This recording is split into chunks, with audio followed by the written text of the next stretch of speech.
but to not apologize to the man who was sitting there in front of you, whom you actually accused of trying to attack you. Now, I will say this last thing.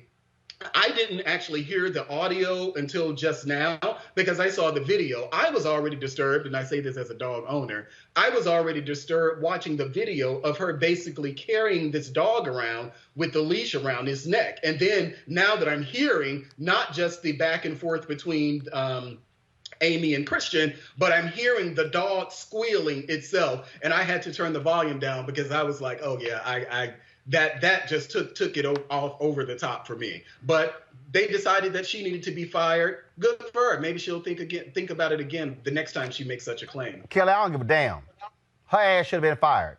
I keep telling all these white folks, if y'all keep showing yourselves, you keep getting fired. What needs to happen is black people should be lining up for your jobs. That's what should be happening. And so we have that segment, crazy ass white people. For people like her, these white folks are losing their minds by calling the cops on black people when it comes to just being in an Airbnb or selling some lemonade or having a barbecue or cars that much into the walkway. No, this is white entitlement where they can say, and I do not use the N-word, but this is essentially what they are saying. Nigga, I'm about to put you in check by calling the cops on you. That's what they are doing. No, that's exactly what they were doing. I disagree with Melik in the fact that these people, these perpetrators, should not be losing their jobs. And here's why. Even if the job is not necessarily client-facing, and I've said this on your show before, if you have a client-facing job and you have racial bias, you shouldn't be in that job. And I stand by that statement. However, if you do not have a job like that where you are not client-facing, but you do something like this, now you are client-facing because this person, I can't even remember her actual name. Amy Cooper. Amy. What Amy just did was actually put not only herself, but everything that she represents in the spotlight. So if people see your face and they associate you with that company, guess what? People can boycott that company because she's still there. People will, try and sabotage that company because she's still there. That business will lose money, will lose its standing in the world because she's still there. So, and there are clauses. I don't know what it was about her contract, but there are moral clauses in a lot of people's contracts such that you shouldn't be doing basically dumb stuff such as this, so long as you are employed with this particular company. And the minute that you breach that is when you get fired. So again, I don't know what was in her contract, but even still, what she did rose to the level of such egregiousness that she did deserve to get fired because that made her a liability to that company. Mustafa, the thing here is this here, okay? And if a person acts this way, we don't know what you might do in the office. We don't know when it comes to hiring. We don't know when it comes to other clients.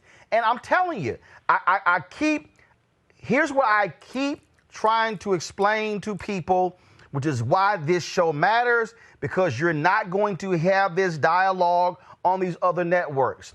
White people, not all of them, but there are white people in this country who are absolutely scared to death of 2043, of this nation becoming a nation majority people of color.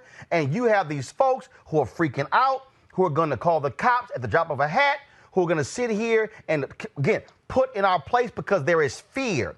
There is fear. And I'm sorry, I'm not giving an inch to any of these people, Mustafa. None of them. I want every single one of them to lose their jobs. I want them to be embarrassed. I want them to lose their livelihood because their white tears and fears are literally putting black people's lives on the line.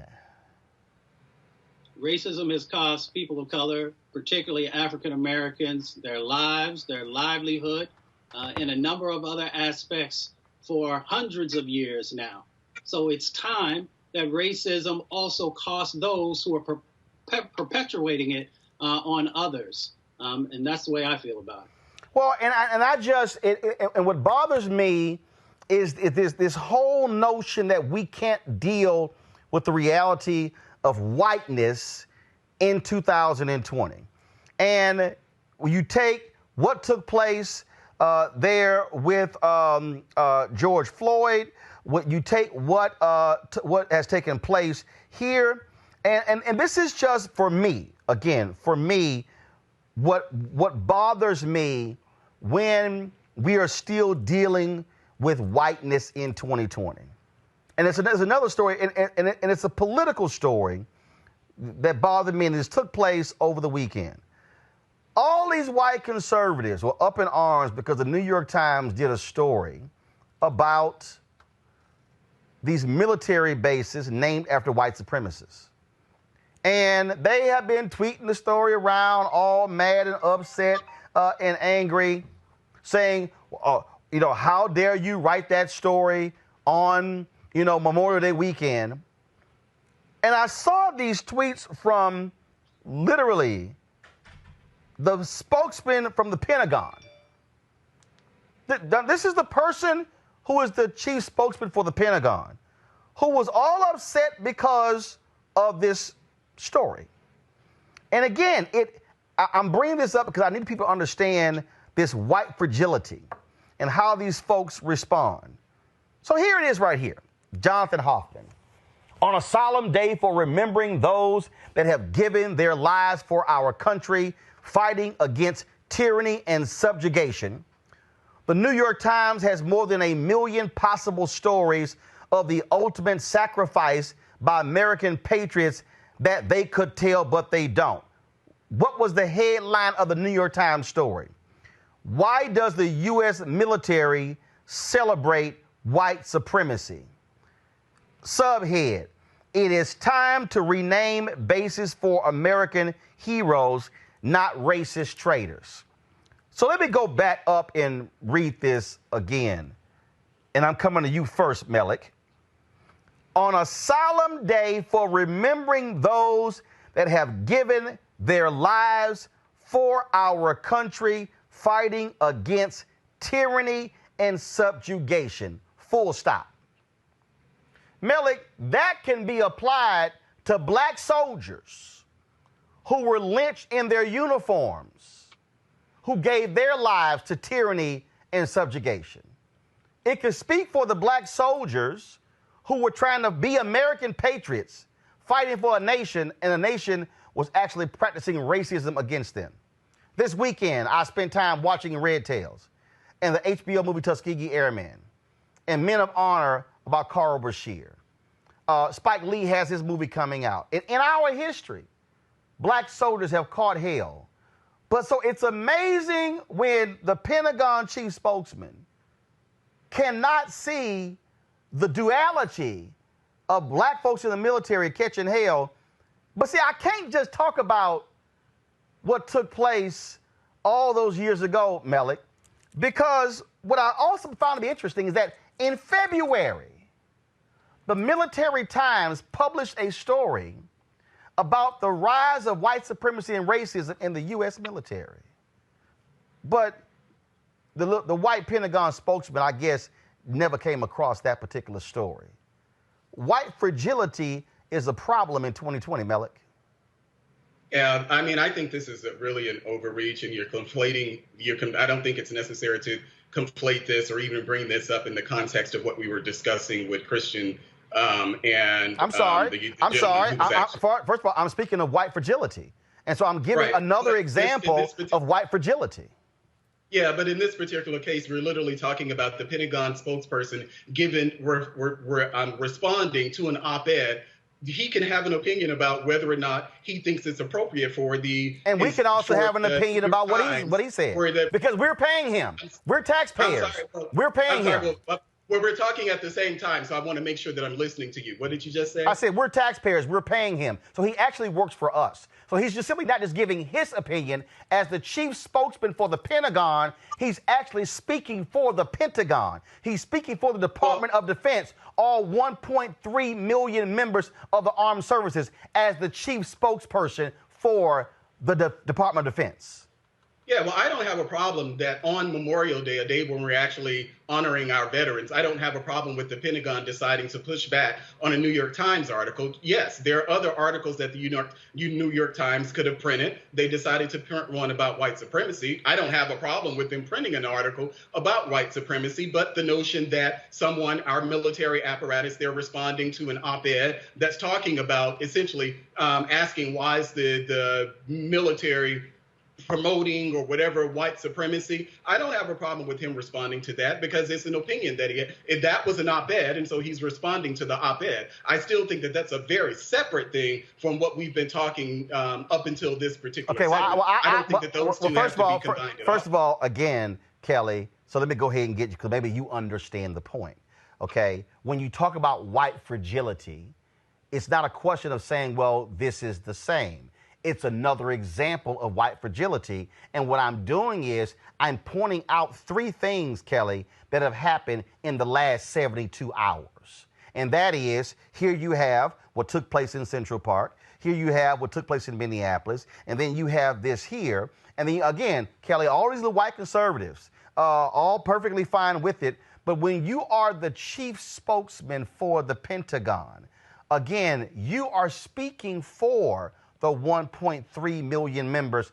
I would think your brain would say, the piece says, why does the U.S. military celebrate white supremacy? And it's talking about these bases.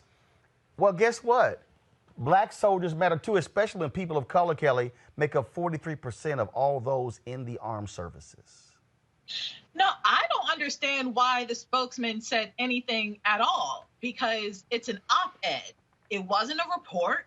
It wasn't a manifesto against the military or anything like that. When you're a spokesperson for an agency, you speak, like you said, on behalf of the entire agency. You don't just speak for your party.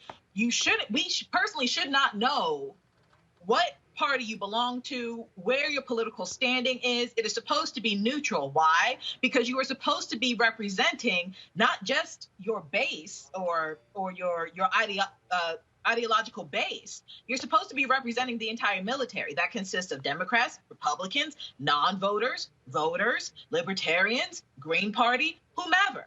And he's supposed to be representing this entity as a unit. So as a spokesman, for him to splinter the military that way, he's basically splintered the Pentagon's standing in one tweet, because we're not supposed to know what their opinion is.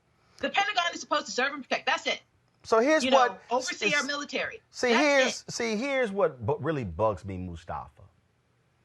The fact that white fragility is like we have to be so no, don't bring up all that stuff. Can we only just focus on the flag and like can we just all do we really have to bring that stuff up? You cannot talk about Memorial Day and somehow divorce the reality of what black soldiers have had to endure in the military. You can't. And so the New York Times opinion piece is still talking about, here we are still celebrating Memorial Day, and again, in the Pentagon person, American patriots, but we got bases named after white supremacists. Yeah, I think it's a damn good time to talk about that on Memorial Day, and Veterans Day, and Armed Services Day, and any other day when we focus on the military. Exactly. And let's be very clear, and I don't know why folks can't be clear about this. White supremacy is the foundation that the Confederacy was built on. The Confederacy was an adversary, a military adversary to our country. We don't have monuments for Stalin. We don't have monuments for any of the others from Germany, Hitler. So to continue to name or to allow the naming of bases from before to carry the names of folks who were adversaries, military adversaries to the United States, makes no sense. And it sends a psychological message to those who are white that these types of behaviors even though if they were sometime in the past were okay, and that, you know, we can continue to honor those. And it sends a message to those military men and women of color that these are okay folks to look up to, that there was some value in the things that they were espousing at that time and today. And it's just no longer acceptable. So let me read from this, Malik. Headline, militarytimes.com, February 6. Signs of white supremacy extremism up again in poll of active duty troops. More than 1/3 of all active duty troops and more than half of minority service members say they have personally witnessed examples of white nationalism or ideological driven racism within the ranks in recent months, according to the latest survey of active duty Military Times readers. The poll surveyed 1,630 active duty Military Times subscribers last fall on their views about political leaders, global threats, and domestic policy priorities.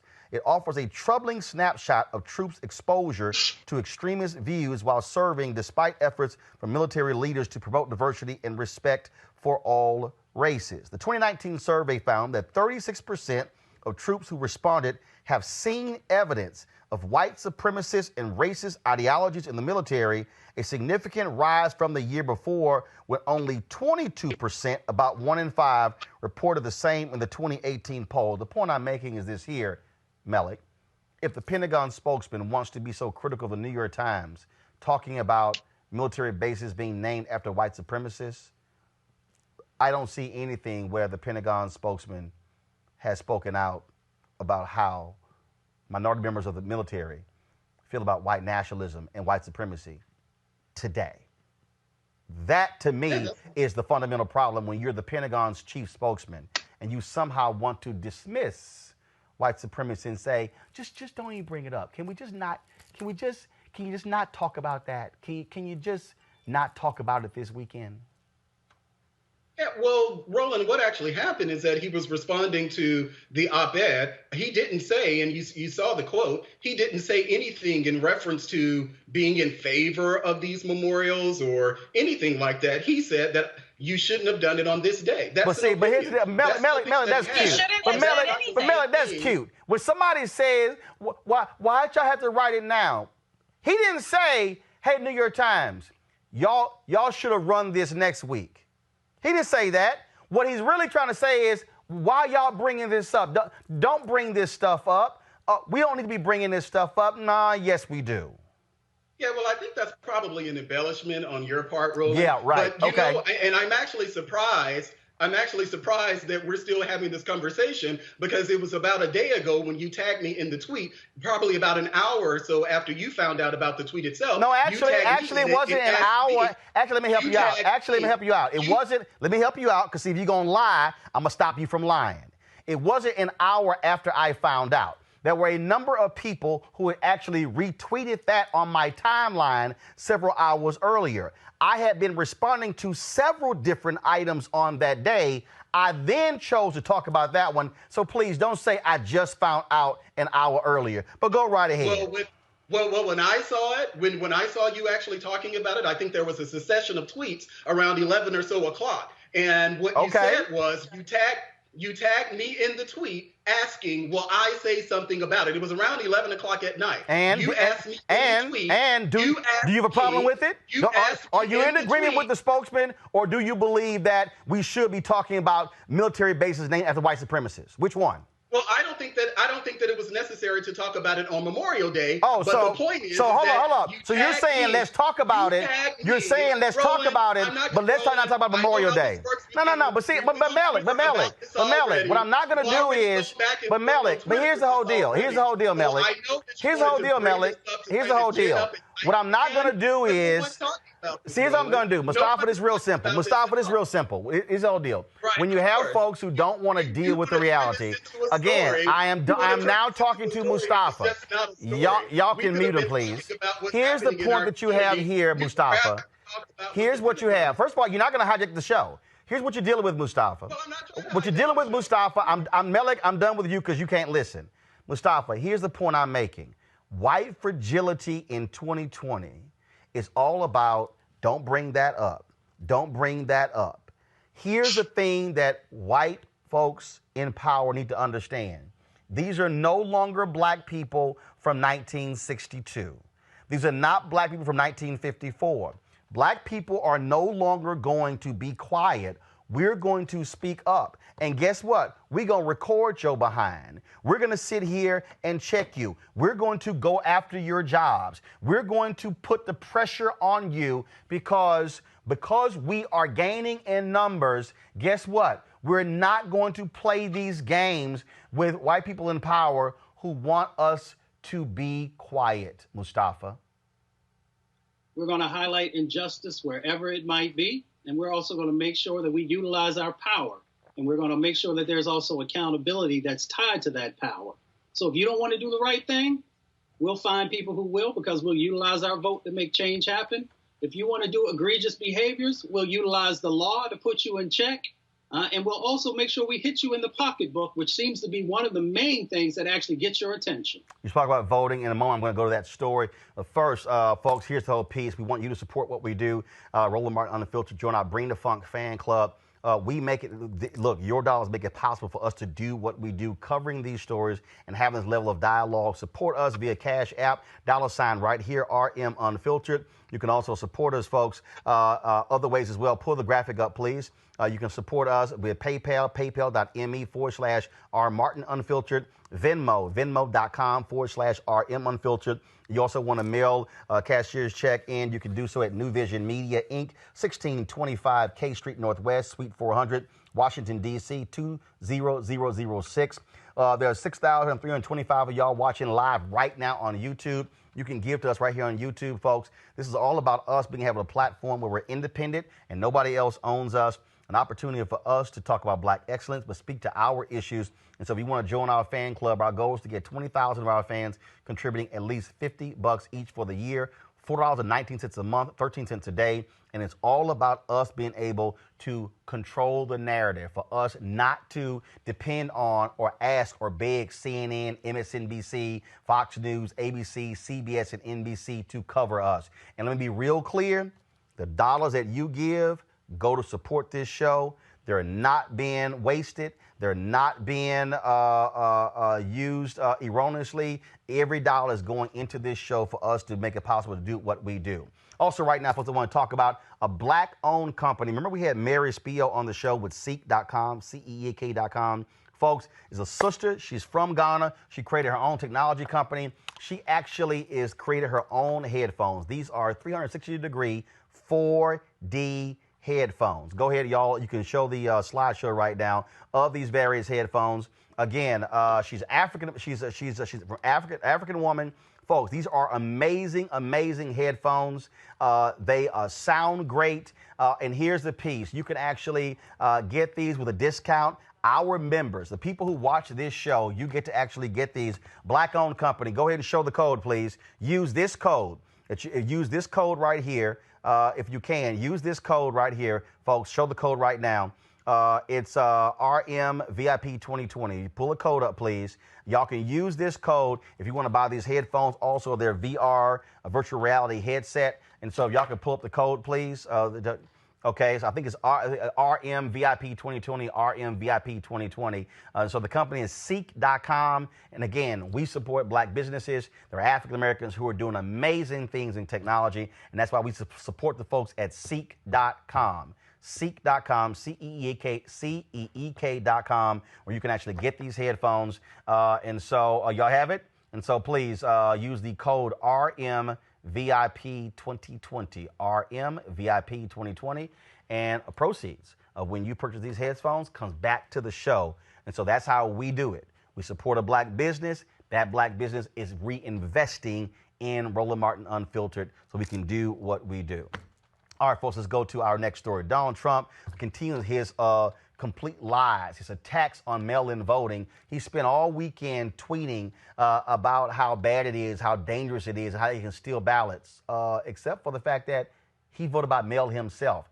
Republicans out there are actually mailing out ballots. He's whining about Democrat-led states that are offering the same opportunity for the votes because what they're doing is they're actually sending out applications. Now, he doesn't care about the risk of casting in-person ballots in the coronavirus pandemic, like what took place in Wisconsin. He's advancing conspiracy theories. Twitter has now slapped him down by fact-checking his tweets. Joining me right now is Chirag Baines, Director of Legal Strategies at DMOS. Chirag, how you doing? I'm good, Roland. How are you doing? You have somebody here who is a liar. He is lying. He is trying to sit here and say, oh, my God, this is so bad. This is so awful. It's going to destroy America. When voter fraud with mail-in balloting is, first of all, it's not even like a small number. It's a joke of a conversation. Yes, that's absolutely right. I mean, the claim that, voting by mail is unsafe or some kind of threat is a complete con. I mean, the evidence, we can talk about the evidence. When you look at the evidence, the studies that have been done show that it is vanishingly infrequent that there's any kind of voter fraud when it comes to vote by mail. And, I can give you the numbers on that. Oregon, for example, has been voting by mail for years, and out of 100 million ballots cast, they've had 12 examples of voter fraud. There's a study shown that voter fraud where someone's trying to impersonate someone else over a 14-year period of over 1 billion ballots cast, there's been 31 demonstrated cases. So, but the problem with this is we're talking on the president's terms. He wants us to be talking about voter fraud. Voter fraud isn't a thing. That is, when you hear voter fraud, you should think voter suppression. People who want you to be talking about voter fraud actually want to make it harder for people to vote, and specifically black and brown people. They want less voting because it helps them stay in power. And what he also wants to do is, he's talking about, oh, this is rigged. What he is trying to do is incite his white base. And Republicans have already shown their cards. The leader in Georgia was caught on the audio saying, oh, my goodness, if we sit here and do mail-in balloting, Republicans, we're not going to win anything. Republican Party wants to keep the vote numbers low because that benefits them. High turnout elections benefit Democrats. Republicans want low turnout elections. Yeah, I think that's right. Right now there's a lot at stake, right? It's a presidential election. It's the control of Congress. It's all the state legislatures and the local races. And we are on the cusp of the next cycle of redistricting. That's something that's really important to remember. And we can't have this conversation without thinking about the kind of smoking gun evidence that came out recently with the sort of chief strategist, Hoffler was his name, for the Republican Party. Tom Hoffler. Said that, yeah. Right. Yeah. Hoffler, the memo, right? The Hoffler memo says that the goal here is to try to change how districting is done. And if you can district in a way that you're not looking at total population, but you're looking at citizen adult population, right, which skews white, that's going to benefit what he said, Republicans and non-Hispanic whites. That's right there in black and white in his memo. So I think that, the folks who are behind this strategy, they have a clear agenda. It is to strip black and brown people and other voters of color of political power. And we have to understand that that is what is at the bottom of this attack on vote by mail as well. Chirag Baines, we certainly appreciate it. Thank you so very much for joining us. Thank you, Roland. I appreciate it as well. All right. Malik, you voted for Donald Trump last time. You said you're going to vote for him again. Why is your boy scared of mail-in balloting? Why is he lying on Twitter? Why is he making stuff up? Yeah, well, yes, I'm going to vote for him again. Every time I come on your show, my answer is going to be the same. And I'm asking you again, why is he lying? Why is he lying about mail-in balloting? Why is he making stuff up? Now Twitter is having to fact check him. He is lying. He's flat out lying about mail-in balloting. He's lying. Well, as I said, I think it was probably last week or the week before that on your show, is that this is something that Republicans have said for a while with this fear, and I think it's an irrational fear about mail-in ballots. The reality is that there are mail-in ballots and there are absentee ballots. Truthfully, absentee ballots are the secure, if you will, way to vote. Mail-in ballots is something in I think it's only 5 states that have mail-in ballots. And if you look at the Bipartisan Justice Center, if you look at the article, I think it was a recent article that they just did on mail-in versus absentee ballots, they talk about the difficulty itself with mail-in ballots, and the system itself is wrought with very many problems. So one of the concerns that the Bipartisan Justice Bipartisan Justice Center, I think that's the name of it.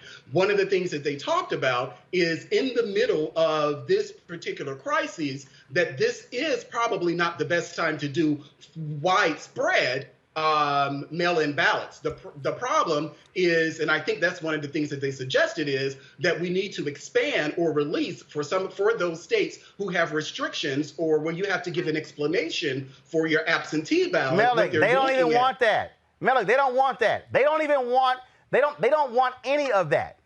None of that. Well, maybe not. No, Melik. Hold on, Melik. He's lying. He literally is saying, oh, my goodness, they're stealing ballots out of boxes. First of all, they're not even ballots. He lied by sending a tweet out saying that it was illegal what the Secretary of State when Michigan was doing, when in fact, what she was doing was what the voters voted on in 2018. So the guy who you support and just adore is lying.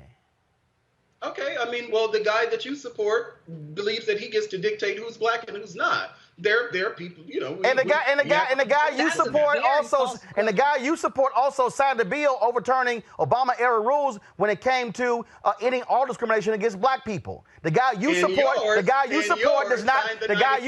does not believe in police consent decrees. The guy who you support does not want to see progressive district attorneys. The guy who you support wants to roll back civil rights protections in HUD, in HHS, in every federal department. The guy who you support wants to appoint federal judges who are far right-wing judges when 88% of them have been white men. Kelly, let me go to you. Donald Trump is a liar, Kelly. No. He's there. Donald Trump. Hold on. You brought it up. I'm done with you. Kelly, Donald Trump is a liar. And he wants to lie because he wants to invalidate the election. I mean, that's pretty evident, and it's been evident throughout his entire presidency. I'm surprised that it took this long for Twitter to start fact-checking, because he's been doing it since he got elected. Regarding the core issue of this, at this time being the ballots, I mean, Republicans are running scared because they know that they screwed up, and they know that if things were to go accordingly, they would no longer be in power. You know, white nationalists, white supremacists, people who are more or less the core of the Republican Party at this point, they're dwindling. Our country is getting browner and browner by the day, and they're scared. And what do people do when they get scared? They do whatever they can to maintain whatever standing they have. And in this case, white people have been in power for a very long time, since the inception of this country. What are they going to do? They're going to try and preserve and keep and possibly strengthen the power that they already have. And because they can't do it through legal, ethical means, they're going to do it by whatever means necessary, such as a president who has been proven to be inept and incompetent and just a puppet for whomever is behind the strings. I don't know who. I don't really care. But they are using him. And he is using himself, whatever, to perpetuate a lie consistently. And for the past 4 years, but specifically with voting, he can't use the truth to his advantage, because the truth is, like the previous speaker just said, absentee ballots are perfectly fine as is. Mail-in voting has been happening for decades, and nothing's, by and large, has been going on that's wrong with it. So what do you do in that situation? You lie about it and try and spin it and cause propaganda and anxiety within your base and within people who really don't know what's going on, and try to get them on your side through lies. Mustafa, this is very simple. The Republican Party has a very clear, they've already said they're going to spend millions trying to stop states from mailing out absentee ballot applications. Now, first of all, there are very few states that require you to have an excuse to vote for absentee. There are very few. They know what's coming. They are deathly afraid. Mustafa, they tried it in Wisconsin. They did everything in their power to limit the votes by mail in Wisconsin, because they were hell-bent on trying to hold on to that Supreme Court position in Wisconsin. And guess what happened? People went to the polls, people got infected with coronavirus, and they still threw his ass out of office. He lost. And now he recused himself from previous voter cases. Now that he's lost, now it's, oh, I'm going to go ahead and vote on them because he lost the election. I keep trying to explain to people, the Republican Party is about voter suppression. This is their absolute strategy. And when people like Melick support that by voting for people who support that, that's the piece. If you're voting for the people who endorse and are actively engaged in voter suppression, you are endorsing that. Mustafa, go ahead. Our vote is a foundational element of our democracy. And when you try and limit someone's ability to be able to fully participate in that process, it says that you don't care about democracy. So, that's the theoretical conversation.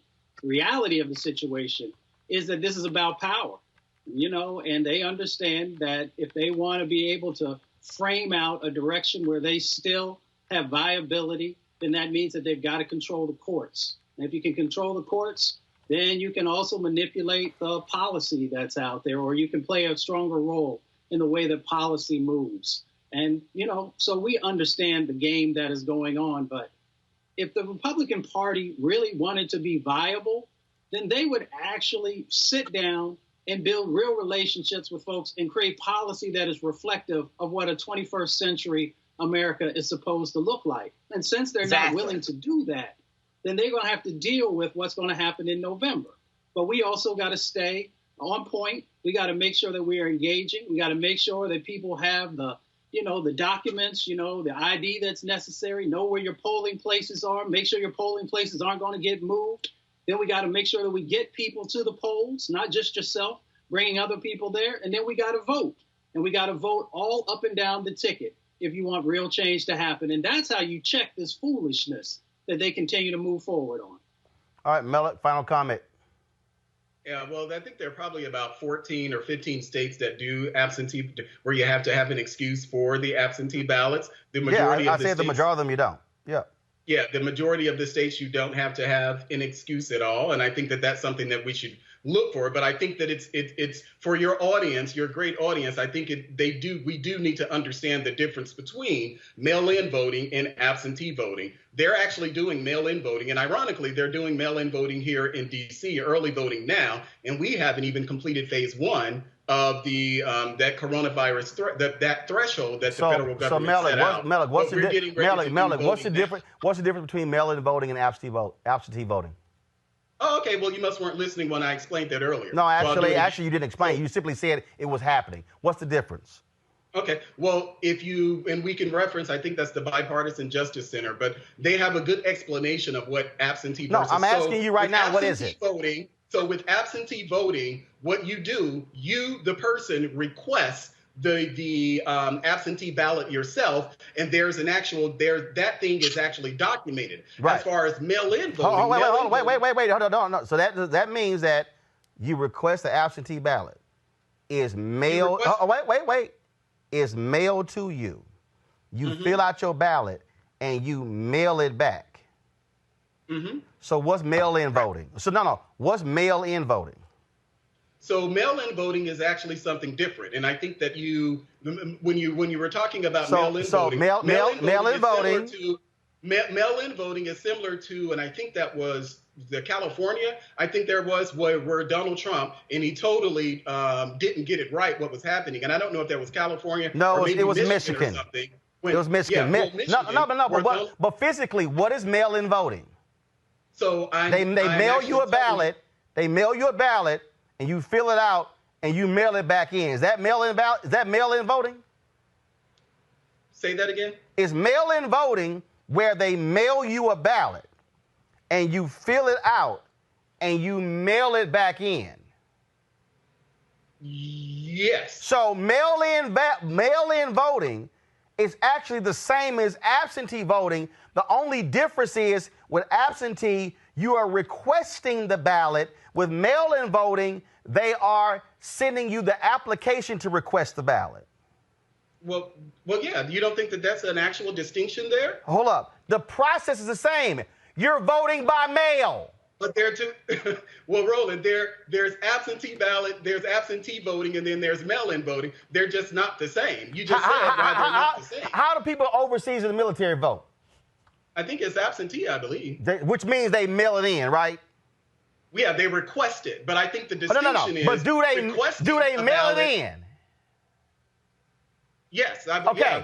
So Kelly, I'm just trying to understand, Kelly. The big deal is, the difference is you're requesting it versus what they're doing in California.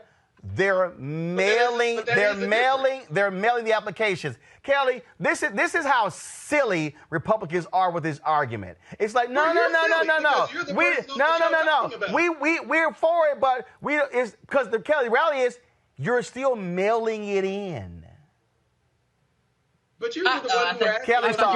Kelly's talking. Kelly, go ahead. No, I understand both points of this, but at the end of the day, you're right. It is about just mailing in your vote. The website that Melik was referring to earlier is through the Bipartisan Policy Center, where they do give you the distinction between absentee and vote by mail. And it's basically what you just said, Roland. So absentee, and I'm reading it from the site now. It says absentee voting refers to when a voter requests a ballot and, if eligible, gets one by mail or email. And a vote by mail is the process of sending every single voter a ballot without a request. So either way, like you said, it's getting mailed to you. Whether you ask for it or not is the difference. And there's still a process. That's the only distinction. At the end of the day, and Kelly, it's what a process. Trump is doing they get is it. saying that neither process is good because of fraud. But that's not the case. Right. Because Donald Trump, in his tweets, and Donald Trump saying, they steal them out of boxes and they send them and they go over here. And I saw this weekend where Charlie Kirk was like, there was these ballots from South Carolina that ended up in Maryland. Well, because that's not the case at all. Wait, hold up. That was because the company that South Carolina, the counties contracted out with, they also contracted them to print and to mail them. The company screwed up. But they tried, but they didn't put the link out there because they want people to think, that people in Maryland were voting in South Carolina. No, because here's the process. Issues. Even though when they send you your ballot, they still check it when it arrives in the state. Absolutely. They making it sound like, if we mail it out and they all come in, nothing gets checked and it's just fraud. But I'm glad that we can at least that's not what's happening at all. But I just wanted to make one point before you go ahead, is that if this was such a fraudulent process, then why are we getting our stimulus checks by mail? Why are we getting anything from the government by mail? If it's such a bad idea to have government entities send us things through USPS or whatever mailing service that they use. Donald Trump. USPS. The USPS sucks. If that is the case, the IRS sends checks. That's on y'all. I've actually said before. That's on the Trump administration, because he's the one who has to hire the postmaster. He's the one who has control over all of these things. It's silly. Or the administration. It's silly. So if you really have an issue with mailing anything, that's still back on Trump. It's it has silly. Nothing to do with specifically mailing back. We need to understand that it really is a lie. It's silly. It's silly. Here's the deal. Here's the deal. Here's it up. I gotta go to the next story. About 5 or 6 states actually participate in the all-mail voting. Okay, well, guess what? It's going to be more because guess what? We're trying to keep people from dying with coronavirus, making them stand in line. All right, Mustafa, Melik, Kelly, I appreciate it. Folks, I've recently had the opportunity to sit down with Andre. First of all, let me do this here. I'm going to go to a break, and then I'm going to come back with this story right here. We'll be back at Roland Martin Unfiltered. You want to check out Roland Martin Unfiltered? YouTube.com/Roland S. Martin. And subscribe to our YouTube channel. There's only one daily digital show out here that keeps it black and keep it real. It's Roland Martin Unfiltered. See that name right there? Roland Martin Unfiltered. Like, share, and subscribe to our YouTube channel. That's YouTube.com/Roland S. Martin. And don't forget to turn on your notifications so when we go live, you'll know it. All right, so a lot of y'all always asking me about some of the pocket squares that I wear. Now, Robert don't have one on. Now, I don't particularly like the white pocket squares. I don't like even the silk ones. And so I was reading GQ magazine a number of years ago, and I saw this guy who had this pocket square here, and it looks like a flower. This is called a shibori pocket square. This is how the Japanese manipulate the fabric to create this sort of flower effect. So I'm going to take it out and then place it in my hand so you see what it looks like. And I said, man, this is pretty cool. And so I tracked down, it took me a year to find a company that did it. And so they make these about 47 different colors. And so I love them because, again, as men, we don't have many accessories to wear, so we don't have many options. And so this is really a pretty cool pocket square. Now, what I love about this here is you saw when it's in the pocket, you know, it gives you that flower effect like that. But if I wanted to also, unlike other, because if I flip it and turn it over, it actually gives me a different type of texture. And so therefore it gives me a different look. So there you go. So if you actually want to get one of these shibori pocket squares, we have them in 47 different colors. All you got to do is go to RolandSmartin.com/pocket squares. So it's RolandSmartin.com/pocket squares. All you got to do is go to my website, and you can actually get this. Now, for those of you who are members of our Bring the Funk fan club, there's a discount for you to get our pocket squares. That's why you also got to be a part of our Bring the Funk fan club. And so that's what we want you to do. And so it's pretty cool. So if you want to jazz your look up, you can do that. In addition, y'all see me with some of the feather pocket squares. My sister, who's a designer, she actually makes these. They're all custom made. So when you also go to the website, you can also order one of the customized feather pocket squares right there at RolandSmartin.com/pocket squares. So please do so. And of course, it goes to support the show. And again, if you're a Bring the Funk fan club member, you get a discount. This is why you should join the fan club.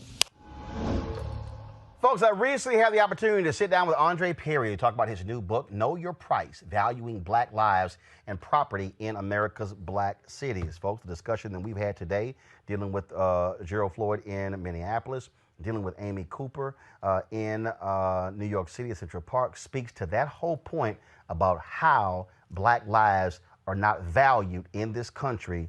Check out this conversation. All right. Andre Perry, glad to have you here. Let's get right into it. Here's one of the things that I find to be very interesting is that after the Civil War, people of African descent have been greatly devalued in America, even until today. Yet the only period in which people of African descent had our maximum value is when we were property. That's right. That's exactly. You know, it's funny. We talk about being in a state of full employment, obviously before this current recession. And I said, we've never been a part of full employment. The only time we've been a part of full employment, it wasn't that good for us, right. But obviously during slavery. But the economy has always left African Americans structurally, that there are structures in this economy that depress our economic growth. And so what I do in this book, Know Your Price, is identify how those structures limit the growth of African Americans, because there's this myth that the state of black cities, the state of black institutions are a direct result of the individuals within them. And so what this book does, it says there's nothing wrong with black people that ending racism can't solve. If we really want to see growth, we should remove those barriers that limit economic development. And the thing, but see, for me, I think this thing, when you talk about economic development, I think that phrase itself, I think when people hear that phrase, they're now thinking in terms of businesses, homes. But for me, economic development also means as an individual, you can reach your maximum potential. I remember, and I'm using an example. When I interned at a CBS affiliate in Bryan, College Station, Texas, where I went to Texas A&M University. And that was a weekend sports anchor job that became available. And it was made clear to me by friends of the news director because he had a run-in with a black man a decade earlier, he was not going to hire me for the job. Undeniable, I was absolutely the best choice. The assistant sports director, the sports director, the 6 p.m. executive producer, all were like, yo, this is a no-brainer. But this dude had an issue with a black man a decade ago. And I remember I was talking to somebody who worked at that station years later, and he was like, Roland, you keep bringing that thing up, but you've done well for yourself. I said, no. I said, wait a minute. The issue is not how well I've done in spite of his racism. I said, where would I be today had I not had to deal with that? And see, that to me is the crux of this that white Americans don't understand. They look at you and say, oh, no, but you're a successful African American. Yeah, but could I be even more successful had I not had to deal with the bullshit of race? Oh, absolutely. I mean, in a nutshell, you describe what I do empirically. I test to see whether or not how much these barriers limit our growth. I mean, in education, in business, in housing, all these things, our assets are strong. And of course, that means people. We're a strong people. Our assets are strong, but they are devalued.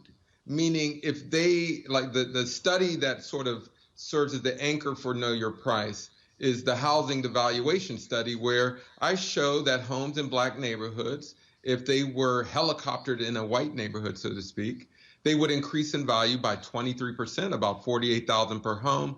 We're losing about $156 billion, and that's just with 2017 data, $156 billion that's lost. Not because that asset is any worse, it's because right off the top structurally that's taken away. And so that plays out in our lives. We know that if we were a white person, if you were a white person, if you were someone else, your pay would be higher. You probably have a professional advancement, and that's on a collective level. Where would we be? So we've got to remove this myth that the causes of our plight is of our own doing, and that's that myth that oftentimes that is leveraged by white institutions to continuously suppress us. But our assets are strong. Reverend Jackson often says this when he always uses this description. He says that the basketball court is 94 feet long, no matter where you go in the country. The goal is 10 feet high. You get 5 players, I get 5 players, you get the same number of timeouts that I do. He said that the rules are clear, they're published, everyone knows, and the reason African Americans are able to compete because it's actually about talent, nothing else. He said, imagine if you had the same standard in everything else, where the rules were clear, the rules were published, everybody operated by the same set of rules. He said, undoubtedly, African Americans would have excelled in every area because there would not be these subjective labels. It would all be very clear and concise. You know, and it's absolutely true. And we're seeing that being played out with the payroll protection plan and the distribution of funds. They said that it would go to businesses, all businesses that need it. Clearly, the rules did not meet what ultimately happened. That those businesses that were already financed, already being served by banks, that got the money, those businesses that also needed those funds did not receive it. If you really wanted to see black businesses grow, you would have put money into the Minority Business Development Agency. That's the agency that works with black banks, that works with CDFIs. If you really wanted to level the playing field, you would have, if you given money to big banks, you would have had them enrich smaller ones, and we can easily see a fintech company supplying a smaller black bank or a CDFI with the technology that would enable them to take in more customers. But we're not seeing this. In fact, we're seeing almost the opposite. It's like they're, my friend Natalie Molina says, it's as if a pool was segregated for years and years, and then they expected black people to come to a pool party later on. That's just not going to happen. And so the federal government worked with banks and financial institutions that have denied us for years. If you wanted to level the playing field, you would enrich the banks, the financial institutions that best serve African Americans. So again, what my book tries to do is say that this is not our fault. We have got to work towards leveling the playing field by investing in assets, because no one invests in problems. And if we're constantly framed as a problem, we never get those investments that ultimately leads to growth. Well, if I use an example of that is, look, Africa has 7 of the 10 fastest growing economies in the world. Yet if you look at the conversation about the continent of Africa today, it's always a continent about offering aid, not investment. Aid says you're broke, you're poor, it's a handout. You're the needy, you're sick, you're impoverished. Investment says there's value in you, so therefore I'm going to achieve a beneficial result by investing in you and That's getting right. a rate of return. That's frankly how white folks in America in power see African Americans. Oh my goodness, they're downtrodden. Look at all these health stats, look at the economic stats. And so therefore, let's help them. No, this is not a philanthropic endeavor. It comes down to, what is the level of investment that's real and tangible?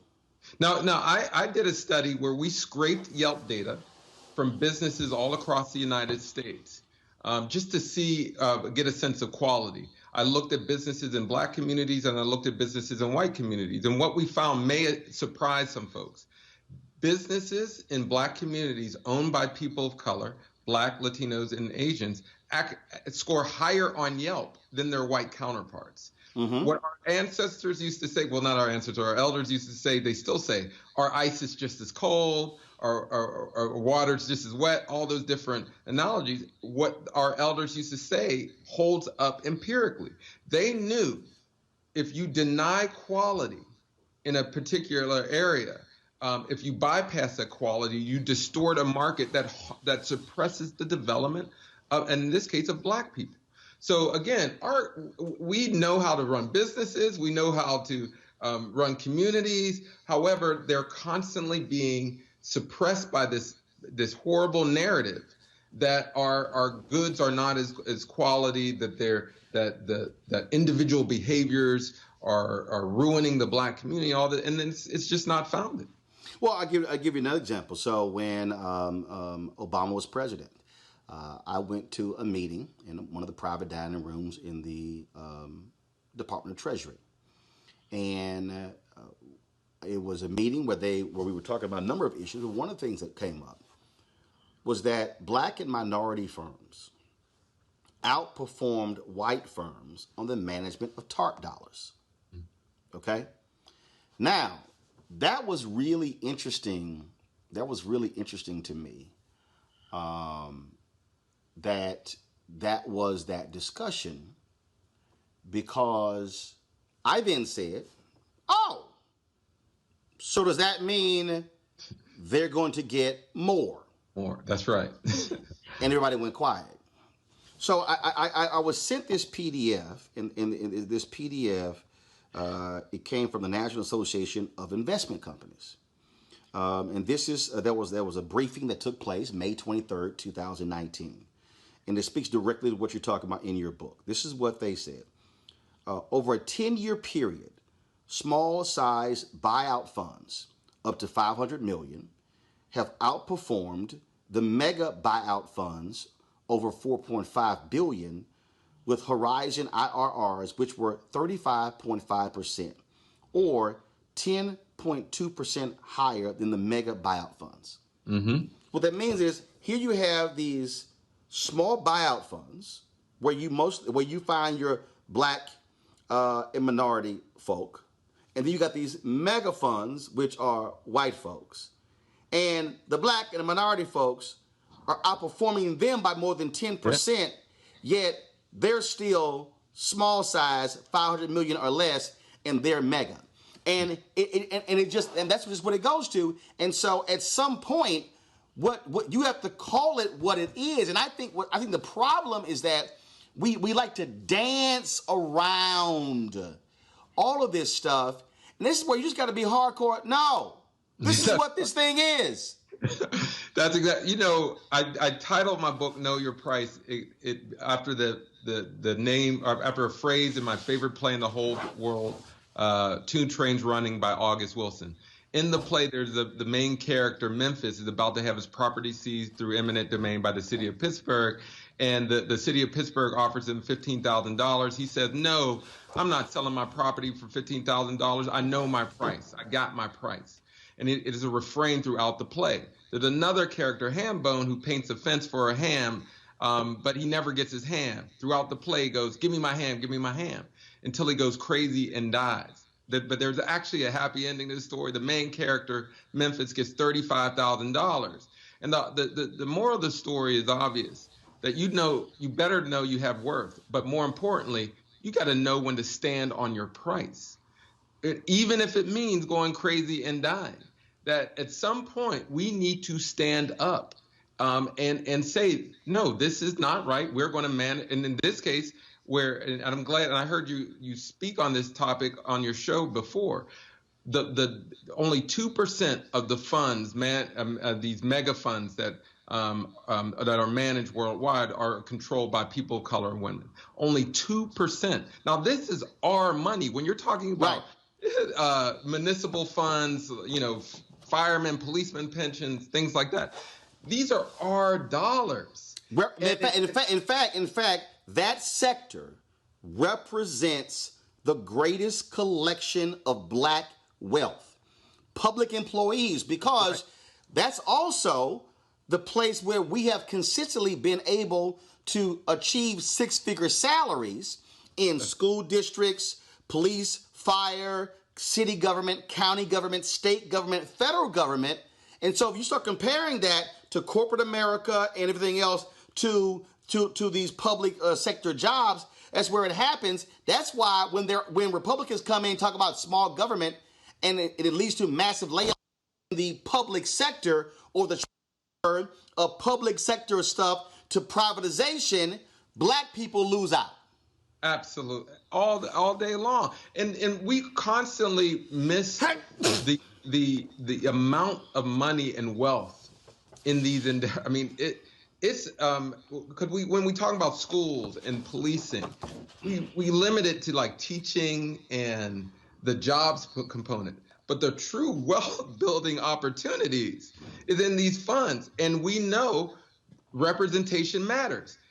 Who you think is going to invest in what kind of companies when you're talking about white or black folk? And so we got to really seize every kind of wealth building opportunity. But again, this is about our value, not just in terms of monetary value. This is about our worth and our morals and things like that. So what we believe in terms of our worth and our value translates into our economics as well. Well, and I think this also speaks to where we have to be psychologically, and then how do you also leverage that? So we talk a lot about know your value in politics, that black vote. And so therefore, how are we supporting the infrastructure that leverages that? Same thing happens in media. Black people watch TV more than anybody else. Oh, we are absolutely valuable to networks. But here's what's interesting. When you start talking about numbers, yes, they like our numbers to build, but then all of a sudden, and I can tell you right now, I know this for a fact, this happened in the cable news industry. It reaches a point where you say, now y'all have too many black people. And so now so you over here you got the cable news network that wants the largest number possible. And the advertiser kind of wants the largest number possible. But the problem is, if that number has too many black people, then the advertiser goes, well, we don't really value them as much. So therefore, we value them less than whites because whites make more money. So yeah, we're fine with a certain number of black people, but once you cross a certain threshold, then all of a sudden you begin to get devalued. And a lot of people don't really understand that game is being played because guess what? You have very few African Americans who are running ad agencies or who are in the C-suites. And so basically this structural racism that values black people to a certain level then begins to devalue them. It all comes into play. You know, and I'm glad you brought up that advertising piece because there are organizations that understand our value. Color of Change, for instance, have when something goes down in terms of whether it's sports or in media, they say, hey, you know what? Well, we'll just cut off our dollars on this particular brand. And you see people immediately change the tune. You know, that there are people out there when the rubber hits the road, they know that particularly in cities that we should be on every network, every ad, because in cities we are the majority. And so, yeah. Hold on. And there will be more funds distributed. Hold 1 second. We lost you there. It just cut out. So you said in cities where we're the majority. So go ahead and just start that part over. Yeah. They would know that we are the majority if you looked at city demographics. Now, and we also would know that money would flow in terms of ad dollars, in terms of who's represented on television, if it was a true state, or if advertisers really wanted to represent populations and dollars and spending. But they don't, and so they have to suppress that value in order to gain some kind of advantage. But you see it visibly on every night on every news network. These issues can't possibly be white. That white. The products that we buy and sell can't possibly be that white. And so we've got to again stand up and reclaim our value. So as you were talking about that, and so as I was going through the book as well, looking at these various chapters, and I thought about the folks who advocate for reparations. As I'm listening to you, what I got the sense is that reparations doesn't fix this, because what you're talking about is what you're talking about here is not really even just an increased investment specifically. So let's just say if you had a effort for blacks in housing, what you still are talking about is how this entire system is set up. That this is really a complete state of mind. And this is a white state of mind that in every single facet of this country, whether we're talking about education, health, housing, politics, sports, media, you name it, what you're really dealing with is a white mindset that really just the power of white supremacy, that you're simply less than, and then what that mindset has now created is a whole swath of African Americans who've also been impacted by that white supremacy view, who themselves say, oh, it's a black business. That tone itself says it's less than, it's not good as than. I've argued that in order for us to really, before we can even dealing with them on the structural level, there has to be a reprogramming of black people to say, no. I know my value. So therefore, I'm not going to accept less. And if we don't reprogram ourselves, we're not in a position to be able to really change that system. Your thoughts on both of those 2 points? Yeah. So one on the reparations issue, I say reparations would help, but it's not the won't solve all problems. If we gain reparations, if these structures are still in place, that wealth is going to be lost because of the structures in place. So certainly I do argue for reparations. A lot of people bring up my research in that conversation because I put a dollar amount on what's lost as an example. But I always tell people my research is 2017 and up. Like that money, that 156 billion just in housing, it's just 2017, right then and there. Now, in terms of, so I would disagree a little bit on the wording because throughout the book, I say that there's nothing wrong with black people that ending racism can't solve. The reason why I say that is that even the mentality is caused by these structures. Now, I'll give you an example. Right. I agree. Exactly right. That's right. So, when we see this being played out around COVID, people keep blaming the underlying medical conditions. Well, the underlying medical conditions were caused by substandard housing, was caused by overcrowding, well, all those different things. So, yes, when you deal with these structures, you're more likely to create a mindset and behaviors and practices that will accentuate wealth. Because we always got to remember that, I argue with my financial literacy people all the time, because I say, white people didn't get wealth because they were more financially literate. They got wealth because the federal government gave them wealth, not because they earned. And it was actually during a period like we're in now, when folks were down and out. The federal government said, "Hey, let me give you homes. Let me give you community. Let me." But also, the most wealth in America is also inherited. So the reality is, even if you had white folks who were illiterate financially who owned a home, when they died, they left it to a kid. So it wasn't like that they were so smart that they planned the deal out. It was like, no. And that system allowed them to buy a home in an area that had a higher value than somebody black did. And so they could have been an illiterate white person who owned property, and then it simply got handed down. Yet you had black people who were in rural America who owned property. Are you talking about President Trump? I'm not talking about all. I'm just saying that's just the reality. And so you're right. So this whole idea that there were black people who owned property who got chased out of towns by the KKK, who literally left land trying to save their lives. That wasn't. They were so smart. It was they had to deal with the KKK.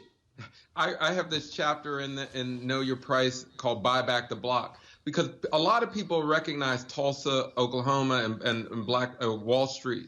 But that was happening all over the country. Yeah. When you talk about Richmond and Rosewood, I mean, this was happening all over the country where, we've shown we can beat the odds, build wealth, and folks come by and tear it down. Now, they may not be burning it down in that way now, but hey, you can burn down an entire community with bad tax policy. You can burn down an entire community with bad health policy. And so, yes, it's not coming with torches, but with Charlottesville, notwithstanding Charlottesville.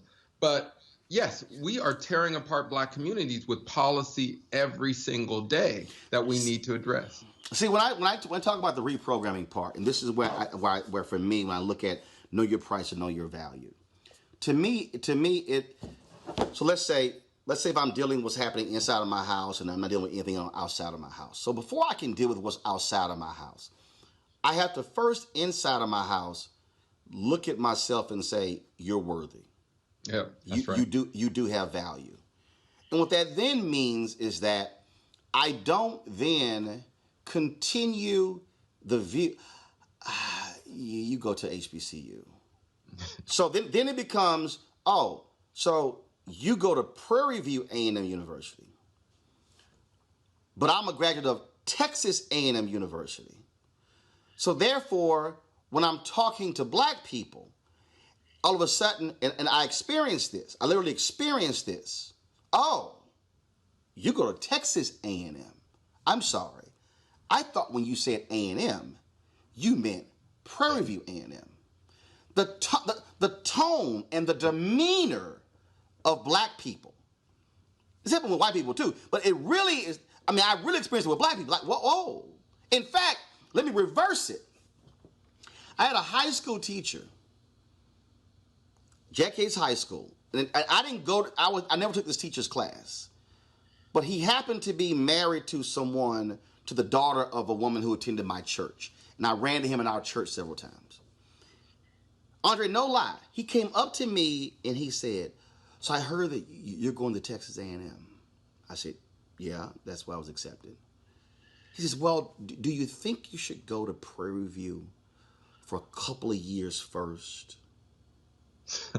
And I go, I'm sorry, what do you mean? He goes, "Well, I really think you ought to go to Prairie View for a couple of years first to really, get acclimated to the rigors of college life because of how difficult Texas A&M will be." I then said, "So what you're actually telling me is that the education that I've received at this high school in the last 4 years has not properly prepared me to attend a Texas A&M." And he sort of just like stepped back. Then I'm telling you, Andre, this is again. So then our head football coach, Luther Booker, a graduate of Prairie View University, rest in peace, Coach Booker. He goes, "Roland, I understand you going to Texas A&M." He said, "See, that's our problem right there. Our best and brightest going to these white schools." And I said, "I'm sorry. Are you not the same Coach Luther Booker who gets upset when Nebraska and Ohio State and University of Texas and Texas A&M doesn't recruit your top football players?" I said, "So you want your top football players to go to the Division 1A the top programs, but you're upset that I'm going to one of those universities, but I don't play sports." So that to me again is how we as African Americans assess value ourselves, where we have accepted the devaluation of our own institutions, and then we articulate that, and then of course that thing begins to marinate and become in our psyche. And what I'm saying is we've got to stop saying black-owned business less than. Well, I used a black CPA once. It didn't work out. It's some sorry white CPAs. Yeah. No, it's just some people. So what I argue to black people is that we have to learn to stop devaluing ourselves and feelings if we're second in by saying, no. I have value. Yeah, but let's be clear. There's been institutions. I work for the Brookings Institution, the top think tank in the world, and a lot of our research is disparity research. We're constantly showing how black folk need to catch up to white folk, and we're all inundated with that information. What I do with this, with Know Your Price, is give people information that developers get, that high-profile institutions get. But what we generally project is black people are bad, and they need to catch up to white people in order to be good. And so, yes, we receive and consume that information. It has to have some impact. So a lot of this book is also challenging researchers to say, look, if we don't look for strength in institutions, you never get to investing in things. Because again, no one invests in problems. They only invest in strength. And so for me, in using your example, there are institutions, historically black colleges, predominantly white ones, that are both good and bad. And we need to have the information in front of us to say what's good and what's bad. Right. And the good and bad is not based upon you white, you black. That's exactly right. The good, and that's my point. What I'm constantly telling African Americans, and I tell people to watch their words. I mean, because I'm in the business of words. When people and I hear tone, I hear all of that. So people say, you know how we are. When I had my TV One show, I made it clear to my staff, if any of y'all ever say, well, you know we a black show. You will no longer be employed here. I said, you are not going to create what you just described, this negative connotation of us being a black network. And I can hear it in your tone. Well, you know we a black network. I said, no. We are a network that caters to African Americans. And it's a state of mind. And the hard part, Andre, is trying to block what you just described. Block all of that negative stuff out.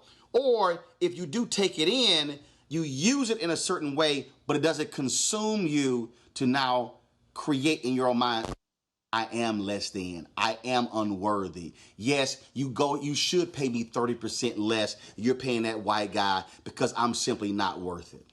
Well, but this is what happens when you do value people. And I've been following you and at least the commentary on the DJ on Instagram, and those should be funneled through various websites, their own personal websites. They should be funneled through networks and other avenues that builds upon existing assets, that we need. And again, I love Instagram. I use it, but we have networks, we have software, we have software developers that we can actually create better product. So what I learned, like when I listen to you and others who make that argument, it's almost a pitch opportunity, a business opportunity. Yes. Hey, we can actually be nice, or whoever,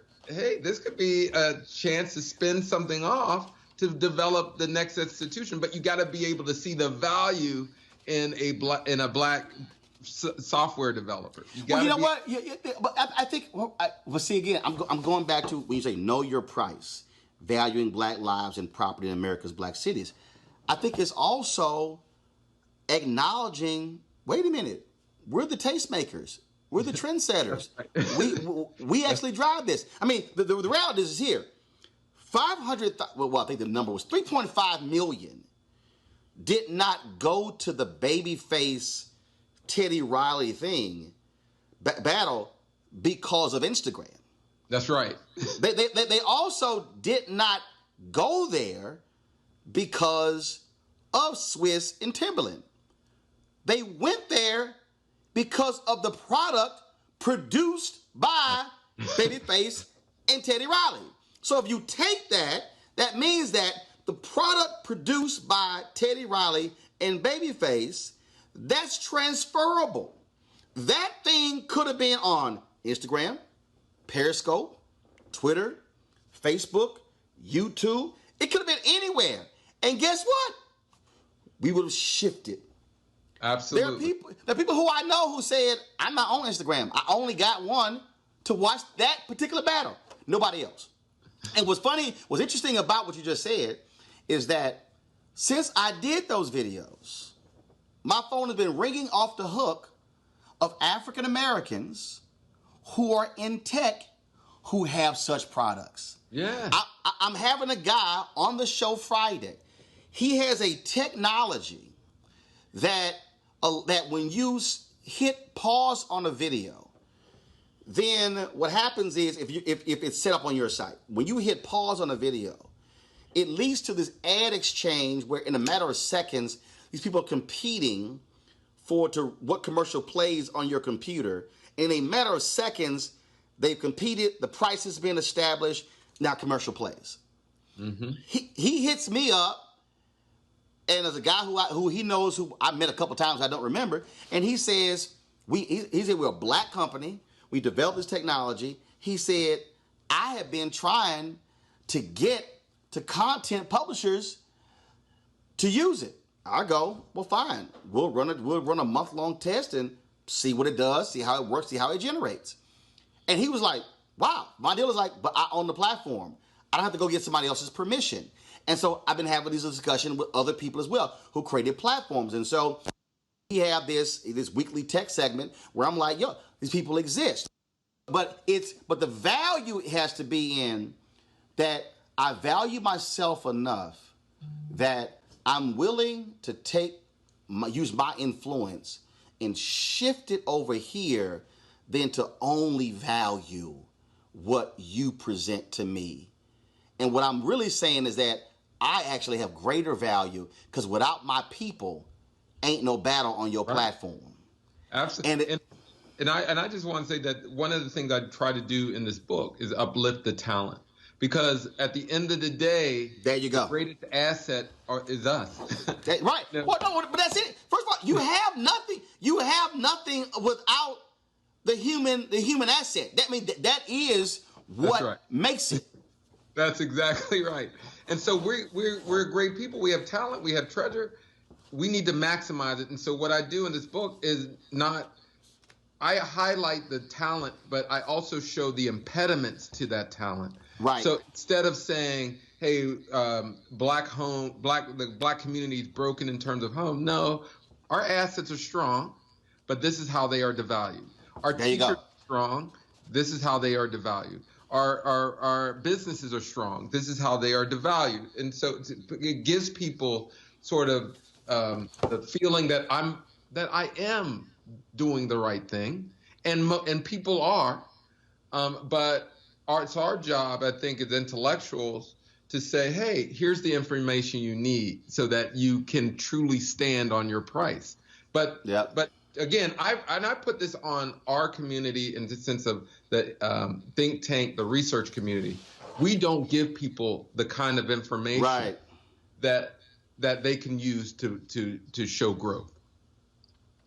Well, yeah, and I think that, so it's interesting as you were talking about that, and again, going back when you talk about know your price and valuing Black lives, and I just got to use, I remember in 2000, I signed with CNN in 2007, and it was very interesting, the oh my God, you're on CNN. I'm like, okay, I got it.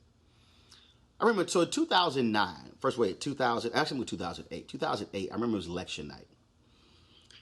And I think back, Andre, to the first election night where they barely put me on the air. They didn't see value. That's right. They didn't see value. It was like, yeah, we signed him, but he's a radio host out of Chicago. And Andre, I remember sitting there that night, and I'm waiting to go on. No one told me where to find the exit polling data.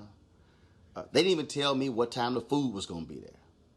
In fact, earlier in the day, Sam Feist, the then assistant bureau chief, I did a hit with Bill Bennett, and he came down from the 5th floor to the 4th floor to get Bill. Now, mind you, we're sitting in studios right next to each other. I'm talking about there's like a wall and Bill's on the other side. So it's like we're right there. So he comes to get Bill, but not me. So I was like, what the hell? I'm just going to follow y'all upstairs. So we go upstairs, Andre, and he's showing around the set. I'm following right behind, like, what the hell? Are you going to show him? I'm going to take a look at it too. And pretty much, I was getting a blow off. Okay. So that night, nothing. 7 o'clock, 8 o'clock. So I'm listening to the commentary, and they're talking about, well, yes, we know Senator Barack Obama is here in the city. We don't know where he is. And I'm like, he's having dinner with staff and friends right now. I sent an email. So like every time somebody would say something on the air, like we don't know, I'm sitting over here, this is what's going on. And so at one point, the producer, Stephanie Katubi, the booker comes to me and she's like, oh my God, where are you getting this? I said, from the person sitting next to him at dinner. I said, now if y'all put me on the air, y'all might have this information. Mm-hmm. 2 hours go by, same thing. I'm popping information. So Andre, they come to me and they say, hey, so Obama wins. A person on the air says, well, we don't know when the senator is going to be arriving here at the convention center. And I'm like, he'll be leaving dinner in 15 minutes. And all of a sudden it's like, we got to get him on the air. And so then they come to me and they say, hey, do you think you can get Obama to do a beeper with Wolf? A beeper is basically him calling into the control room and doing a phone interview. I'm like, well, we'll see. I called the Obama people. I said, y'all some bitches bet not do an interview, a beeper with him tonight if I'm not sitting on that set. That's exactly what I said. They said, Roland, we're doing no interviews tonight. Andre, you're going to love this one. So the next day, he wins Iowa. They put me on the air that night. I think I was on for 1 minute and 37 seconds. They put me on the air they put me on next day. So I had the only interview with Obama after he won Iowa. He did no interviews. His voice was gone, lost his voice. I did an interview with him, only one. So here's what I did, Andre. I went, but it was for a radio station. I said, I know what I'm going to do. Remember that beeper idea? I'm going to have Obama call the CNN control room. I'm going to stand in the same spot Wolf stood in last night. And I'm going to do the interview as if it's a TV interview. We're going to use the audio for radio. CNN loved it because they were like, then we can use the interview. I'm like, sure. So I remember the producer, Patricia DiCarlo. She comes to me, Andre. Can we call this a CNN exclusive? No. You can call it a Roland Martin WVON radio exclusive. You only get access to the interview because I'm a contributor here, but it was really set up for radio. Mm-hmm. John Klein, the president, tells me, I'm going to put a bug in Sam's ear to get you on the air more. That's how I got on that following Monday, New Hampshire, and was on throughout. But here's the piece. They wanted me in 2009 to leave TV One, Tom Joyner. They said, with the lunch, he said, when you going to give up all the rest of this stuff? And I said, when y'all going to give me a 5-day-a-week show? Value. See, you said it. Know your price, know your value. Right. I'm like, so you want me to give up TV One, Tom Joyner, because y'all want me exclusively, but you ain't giving me nothing to give that up. 2012, the person who suggested, 2010, a year later, that person gets fired. I leave in 2013, still had TV One, still had Tom Joyner. In fact, the night of 2008, they got mad because I said, I got to go do 2 hits on TV One. They said, what do you mean? We're in 200 countries. I said, yeah, but I got paid by TV One before y'all paid me. See, I did not devalue TV One. The point of this whole story is that throughout the whole deal, I was constantly asserting not just my value, but I was asserting the value of black media. And I did not operate here, Andre, that CNN was so much greater that I could cut Tom Joyner and cut TV One and cut WVON radio loose because they no longer serve value. They did, because there were things that I could do over here that CNN wouldn't do. So I had the best of both worlds. And that, to me, is what we all have to learn, that we should not, again, devalue what is black because we're doing something over here, because if they say no, they say yes. That's right. And what's important about your story, you saw the long range in holding your value. There's going to be pain involved. There's going to be times you're denied, rejected. And it might be less money. Right. It might be. God bless Robin Roberts getting $15 million, and bless all the brothers and sisters who are on the mainstream networks. But Andre, I can tell you, I talked to all these people. They like, Roland, it's stuff you can do we can't do. So for me, the freedom and flexibility of having the platform that I have is more valuable to me than what this check may be. And everybody got to make a decision. So I'm not dissing them at all, to be real clear. And we need people in both places.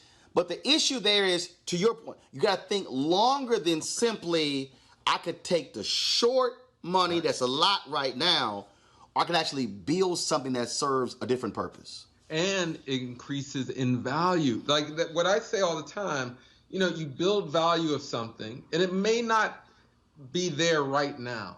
Yeah. You build it, you grow it, you nurture it. You never know sometimes it takes 5 years down the road. Right. And then you're selling, you have more freedom, you have more power. So I always tell people, if you compromise on value now, you're compromising for the future. And there's no gaining back that value. So always hold your value, or you're playing yourself short in the long run. It's called Know Your Price, Valuing Black Lives and Property in America's Black Cities. Andre Perry, I appreciate it. Oh, thank you for having me. I appreciate you, brother. All right, thanks a lot. All right. All right, folks, that's it for us. Don't forget, though, we want you to join our Bring the Funk fan club. And I'm going to do this here, so I'm not going to read the names today. I'm going to read those tomorrow. But we did get...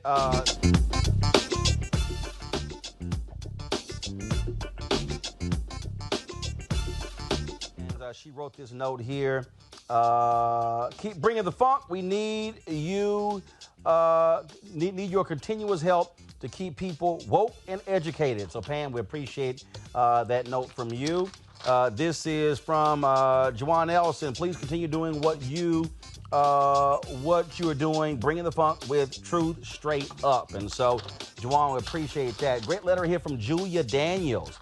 Julia Daniels, I'm glad you finally provided an address to mail in membership. I'm so old school, I have to get my grandson to assist me when I do things online.